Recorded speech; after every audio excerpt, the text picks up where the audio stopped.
Shalom, I'm Rabbi Michael Panitz. I'm the Rabbi of Temple Israel of Norfolk, Virginia, speaking to you from the pulpit of our synagogue.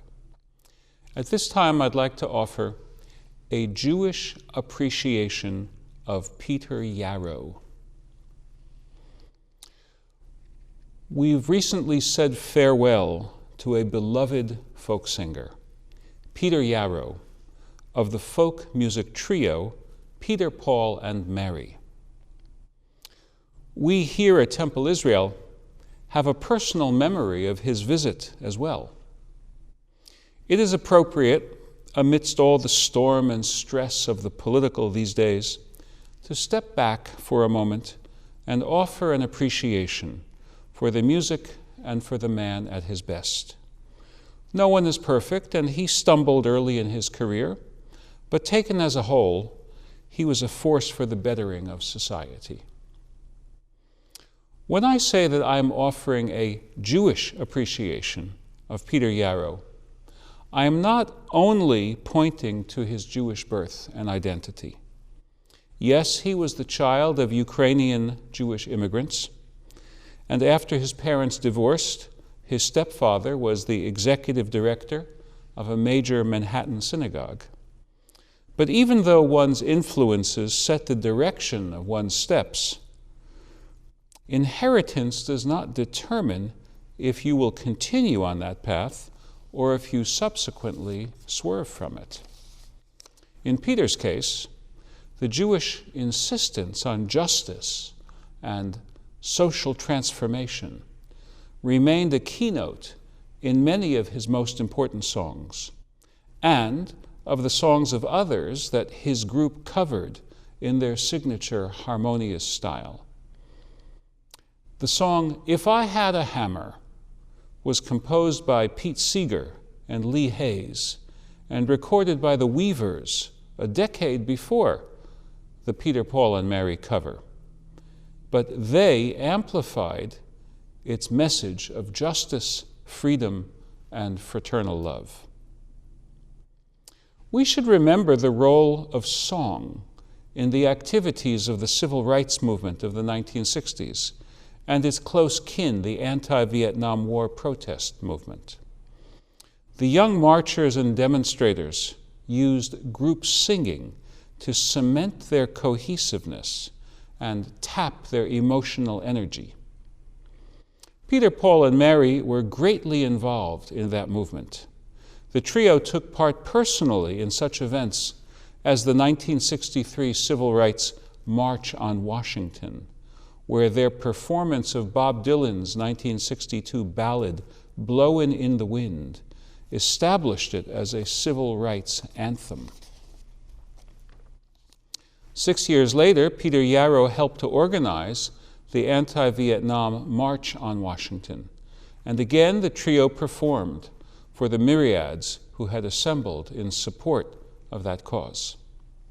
That was the most famous, but ultimately only one of the numerous anti-Vietnam demonstrations to which the trio gave musical support.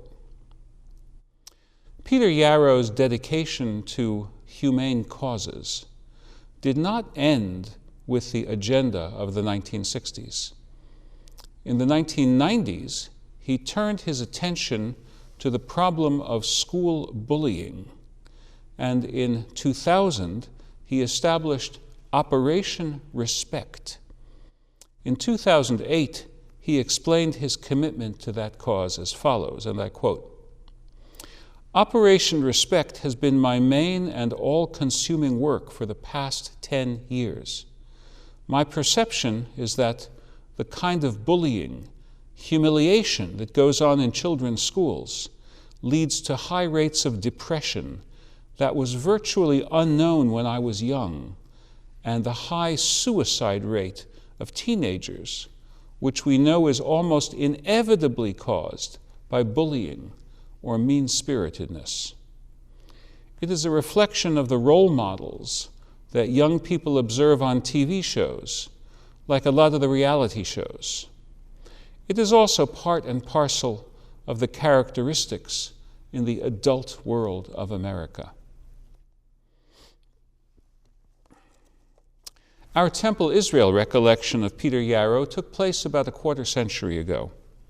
He was on tour performing with his daughter Bethany when they sang their famous early songs such as Puff the Magic Dragon. The older members in the audience began to sing along, whereas the younger members were faintly amused at the sight of their elders behaving with such abandon. Then Peter and Bethany introduced their song, Light One Candle. The song, written in 1982, emerged from the complexities of the Israel-Lebanon war. The trio added one last stanza when they performed the song in Jerusalem in 1983, and that longer version is how the song has remained. Here are the lyrics. A Hanukkah song, in essence. Light one candle for the Maccabee children. Give thanks that their light didn't die. Light one candle for the pain they endured when their right to exist was denied. Light one candle for the terrible sacrifice justice and freedom demand. And light one candle for the wisdom to know when the peacemaker's time is at hand. Don't let the light go out. It's lasted for so many years. Don't let the light go out. Let it shine through our love and our tears. Light one candle for the strength that we need to never become our own foe. Light the candle for those who are suffering pain we learned so long ago. Light one candle for all we believe in. Let anger not tear us apart. Light one candle to bind us together with peace as the song in our heart. Don't let the light go out. It's lasted for so many years.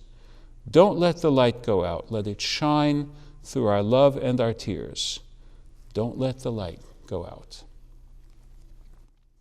The Jerusalem audience cheered the message in 1983, and our local Jewish community gathered here at Temple Israel cheered the message when we heard it.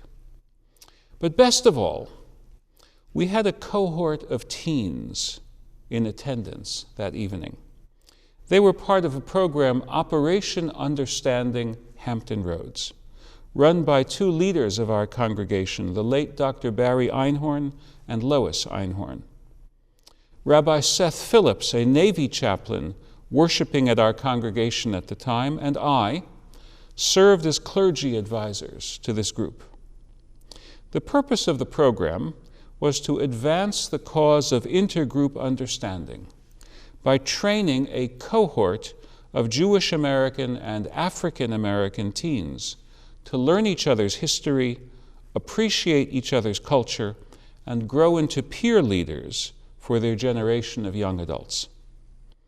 Peter and Bethany invited the teens up onto the pulpit, right here, which was serving as their stage.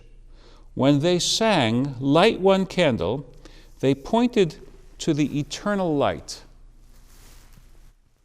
that illumines our sacred space from its spot above the Holy Ark. I cherish the memory of that moment. Jewish and African American teens singing a modern Hanukkah song with the composer of the song and his daughter, representative of a younger generation, and identifying the one light of the song with the eternal light found in our synagogue and in every synagogue. At that moment, Peter Yarrow fulfilled the beautiful words of the biblical book of Proverbs, chapter 20, verse 27. Ner Elohim nishmat Adam. The human soul is the candle of the eternal. May the light of Peter Yarrow's soul continue to shine as a blessing. Amen.